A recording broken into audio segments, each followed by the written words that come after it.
ഹൃദയത്തിന്റെ വിശുദ്ധിയാണ് നമുക്ക് വേണ്ടത്.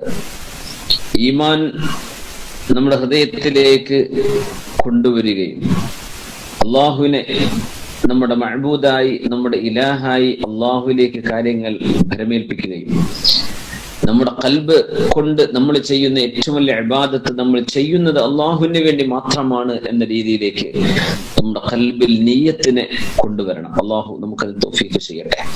കാരണം നമ്മുടെ ഹൃദയം ശുദ്ധമാകുന്നത് നമ്മുടെ അമലുകൾ അള്ളാഹു കബൂൽ ചെയ്യുമ്പോഴാണ്.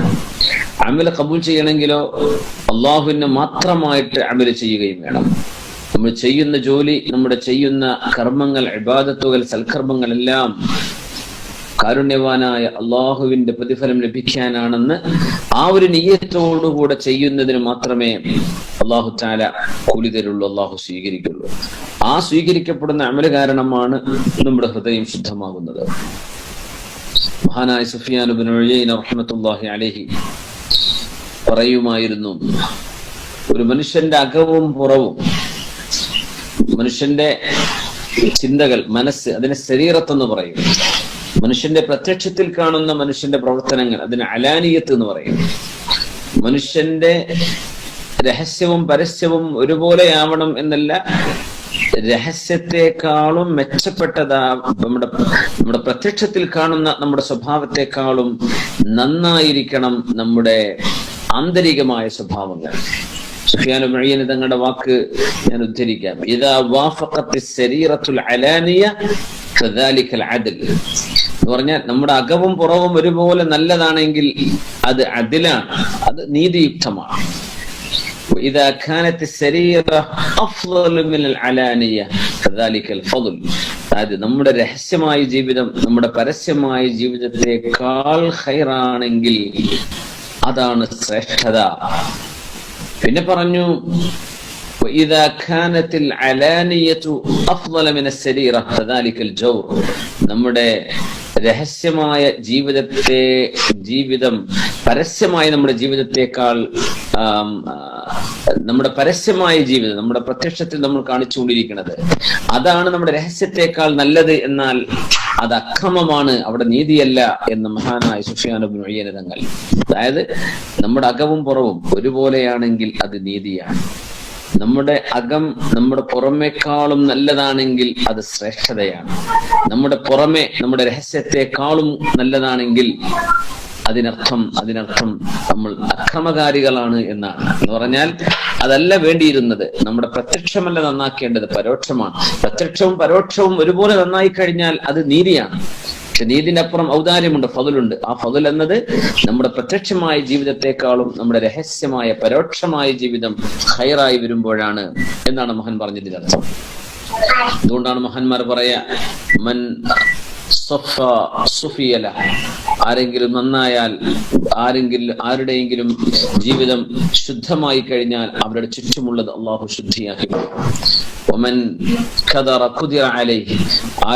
ആരുടെയെങ്കിലും ജീവിതം കലങ്ങിയതാണെങ്കിൽ ചുറ്റുപാടുകൾ അതിനുവേണ്ടി കലക്കുണ്ടാവും.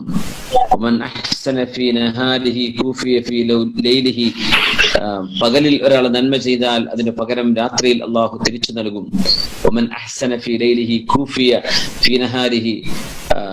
രാത്രി ഒരാൾ ഇഹ്സാൻ നന്മ ചെയ്താൽ പകലിൽ അള്ളാഹു അതിന് പകരം കൊടുക്കും.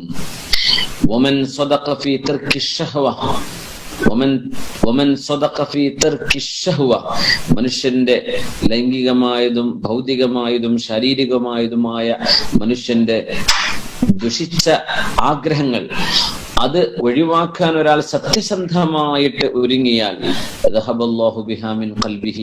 ഹൃദയത്തിൽ നിന്ന് അള്ളാഹു അതിനെടുത്തു കൊണ്ടുപോകുമെന്ന് മഹാനായ റസൂലുള്ളാഹി സ്വല്ലല്ലാഹു അലൈഹി വസല്ലം.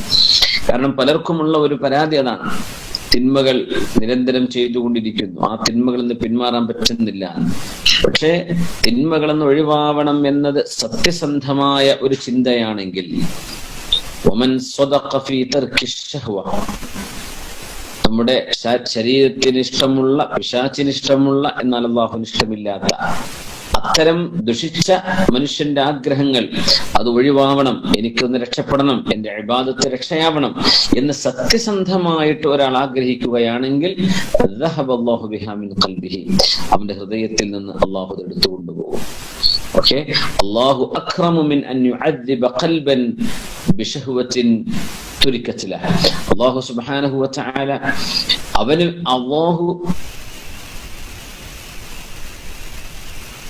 ഹൃദയം കൊണ്ട് ഒരാളൊരു തിന്മ ഇനി ഞാൻ ചെയ്യില്ല എന്ന് അള്ളാഹുവിന് വേണ്ടി മാറ്റിവെച്ചാൽ ആ ഹൃദയത്തെ അതേ തിന്മ കൊണ്ട് അള്ളാഹു ശിക്ഷിക്കില്ല എന്നാണ് പറഞ്ഞിരുന്നത്. അല്ലാഹു അക്രമു മിൻ അൻ യുഅദ്ദിബ ഖൽബൻ ബിശഹവത്തിൻ തുരിക്കത് ലഹ. അതുകൊണ്ട് നമ്മൾ തെറ്റ് ചെയ്യാതിരിക്കുന്നത് അള്ളാഹുവിന് വേണ്ടിയായിരിക്കണം, നന്മകൾ ചെയ്യുന്നത് അള്ളാഹുവിന് വേണ്ടിയായിരിക്കണം. അപ്പോഴാണ് നമ്മുടെ ഖൽബ് അപ്പോഴാണ് സാഹിബുൽ ഖൽബി സലീം എന്ന് പറയാം. അല്ലെങ്കിൽ നമ്മുടെ രോഗിയായ ഹൃദയമാവും. നമുക്ക് രോഗമില്ലാത്ത ഖൈറായ ആരോഗ്യമുള്ള ഹൃദയമാവണം, അല്ലെ? നല്ല മനുഷ്യന്മാർ, നല്ല സ്വഭാവമുള്ളവർ, ഇഖ്ലാസോടെ ജീവിക്കുന്ന ആളുകൾ അവരുടെ